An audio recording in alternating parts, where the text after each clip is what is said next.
យើងធ្វើមិនដើម្បីឲ្យគេនឹកយើងចឹងធម្មតាបើសិនជាយើងមានលួចក្រាស់ណាគេឬក៏យើងមានតំណងស្នេហាសង្សារឬក៏មិនថាជីវិតជាប្រពន្ធអីទេឬថាយើងមានបញ្ហាបែកបាក់ឬក៏យើងឃ្លាតឆ្ងាយពីគ្នាអីអញ្ចឹងទៅណាឬក៏មិត្តភក្តិគ្នាក៏ដោយដែលយើងស្និទ្ធស្នាលគ្នាអីអញ្ចឹងណាហើយយើងចង់ធ្វើម៉េចដើម្បីឲ្យវាថាពេលដែលយើងអត់នៅជាមួយគេហ្នឹងគឺធ្វើម៉េចឲ្យគេនឹកយើងអញ្ចឹងបើសិនជាអ្នកទាំងអស់គ្នាចង់ដឹងថាធ្វើម៉េចដើម្បីឲ្យគេនឹកយើងហ្នឹងគឺខ្ញុំមានតិចនិចមួយចំនួនចែកម្លែកអ្នកទាំងអស់គ្នាអ្នកទាំងអស់គ្នាអាចសាកអនុវត្តបានតែនិយាយថាគេនឹងនឹកយើងនឹកសើតាម24ម៉ោងហ្មងចឹងចំពោះតិចនិចទី1ហ្នឹងគឺតកតងជាមួយនឹងក្លិនទឹកអប់ហ្នឹងហើយអ្នកទាំងអស់គ្នាអញ្ចឹងអ្នកទាំងអស់គ្នាគួរតែរើយកក្លិនទឹកអប់មួយណាដែលប្លែកហើយដែលអ្នកទាំងអស់គ្នាពេញចិត្តស្រឡាញ់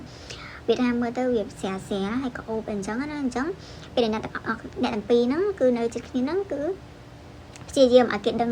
ពីក្លិនទឹកអប់របស់យើងណា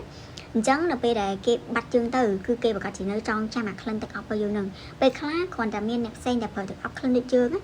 ដើរកាត់គឺគេនឹកឃើញយើងហ្មងចំណុចទី2ហ្នឹងគឺយើងត្រូវតែមានជីវិតផ្ទាល់ខ្លួនមួយដែលមើលទៅវាថាស្រស់ស្រាយវាថាស្រឡាញ់ខ្លួនឯងច្រើនវាថាអត់មានញ៉ៃញ៉ៃអត់អីអញ្ចឹងណាវាយើងមានអីជាខ្លួនឯងយើងធ្វើអីដែលវាថាមើលទៅសប្បាយរីករាយរំភើបវាថាមានការធ្វើដំណើរទៅនេះទៅនោះអីអញ្ចឹងវាមានជីវិតផ្ទាល់ខ្លួនមួយដែលវាថាមើលមកគឺយើងសប្បាយចិត្តយើងស្រស់ស្រាយគឺវាអញ្ចឹងណាមិនលក្ខណៈយើង fake រឿងអីណាគឺអាហ្នឹងក៏គេវាថាអាចនឹកគិតដល់យើងវាថាធ្វើឲ្យគេនឹកយើងដែរអ្នកទាំងអស់គ្នាខ្ញុំភ្លេចប្រាប់អ្នកទាំងអស់គ្នាសម្រាប់អ្នកដែលគាត់មានបញ្ហាសក់ជ្រូសក់ដាច់សពងនិយាយទៅសក់គាត់គឺពិបាកដោះជាពិសេសគឺសក់ឆក់ទៅពេកហ្មងណាគឺគាត់ចង់ដោះសក់វែងលឿនគឺអ្នកទាំងអស់គ្នាអាចសាកប្រើជាមួយនឹងទឹកបរិសុទ្ធ Hela Hair Tonic Spray បានអញ្ចឹងអ្នកទាំងអស់គ្នាចង់បានក៏ដូចជាចង់ដឹងពីព័ត៌មានលម្អិតនិងរបៀបប្រើប្រាស់ពីផលិតផលមួយនេះគឺអ្នកទាំងអស់គ្នាអាចឆាតទៅកាន់ page Hela Hair Tonic Spray បានចំពោះចំណុចទី3វិញគឺយើងត្រូវតែព្យាយាមធ្វើទង្វើអីមួយវាថាឲ្យស្និទ្ធស្នាលជាមួយនឹងគេឲ្យបានច្រើនអញ្ចឹងកាលណាដែលយើងមានអាចថាជាអនុស្សាវរីយ៍ក៏បានដែរដែលយើងមានអនុស្សាវរីយ៍ជាមួយនឹងគេហ្នឹងណារឿងអីមួយដែលវាថាទូតែក៏បានដែរដូចជាការដែលយើងវាថាវាអាចជួយទុកដាក់អីអញ្ចឹងណាវាថាអូដូចមានអីទុំសក់អីអញ្ចឹងយើងជួយបេះចេញអីអញ្ចឹងទៅឬក៏វាថាយើងសុកអីអញ្ចឹងវាយើងប៉ះសាច់គេបន្តិចអីអញ្ចឹងណាអាហ្នឹងក៏គេវាថាអាចនឹងចងចាំអាចចំណុចទូហ្នឹងដែរគឺវាងាយធ្វើឲ្យគេហ្នឹងនឹកយើងខ្លាំងមែនតើហ្មងសូម្បីចំណុចទូប៉ុណ្ណឹងទេចំពោះចំណុចទី4វិញគឺយើងត្រូវតាសារភាពប្រាប់គេឬក៏យើងនិយាយប្រាប់គេថាយើងចូលចិត្តគេឬក៏ស្រឡាញ់គេហ្មងអាហ្នឹងបើសិនជាអ្នកទាំងអស់គ្នាមានចិត្តស្រឡាញ់គេយើងគួរតែប្រាប់គាត់ទៅថាខ្ញុំចូលចិត្តយើងណាចូលចិត្តយើងបាទនិយាយយើងចែ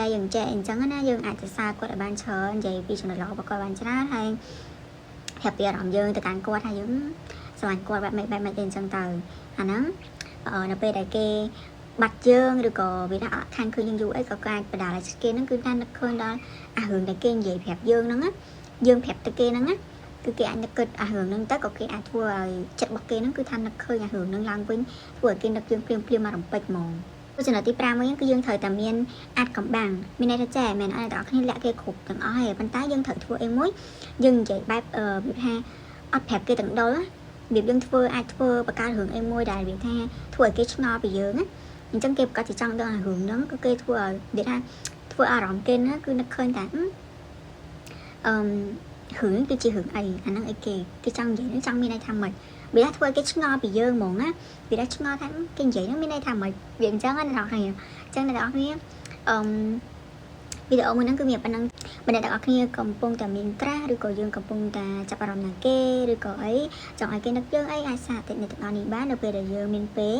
នៅចិត្តម្នាក់ហ្នឹងអញ្ចឹងយើងគួរតែធ្វើរឿងហ្នឹងថ្ងៃក្រោយពេលដែលបាត់យើងគឺគេនឹងនឹកយើងហ្នឹង